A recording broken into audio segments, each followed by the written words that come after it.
বরগুনার জামাত ইসলামের 2025 সম্মেলন বাস্তবায়ন করেছেন বরগুনা জেলা টাউন হল মাঠ প্রাঙ্গণ।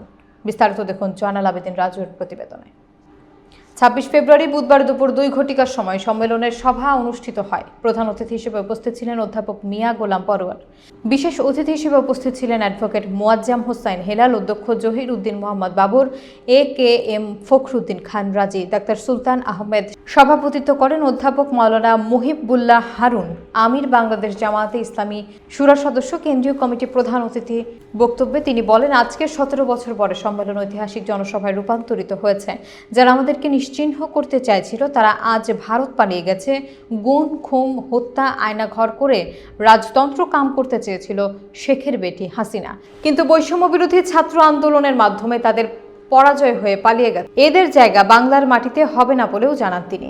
আগামী দিনের নির্বাচন সম্পর্কে বলেন, প্রধান উপদেষ্টার যতটুকু সময় লাগে আমরা দিতে সুষ্ঠু নিরপেক্ষ একটি নির্বাচন দিবেন বলেও জানান। এ সময় বরগুনা 1, বরগুনা 2 আসনের জন্য ডক্টর সুলতান আহমেদ এবং অধ্যাপক মাওলানা মুহিবুল্লাহ হারুনকে এমপি নির্বাচন করবে বলেও সবার মাঝে পরিচয় করিয়ে দেন। বরগুনা জেলার সকল ইউনিট কমিটি তাদের নেতৃবৃন্দ উপস্থিত ছিলেন।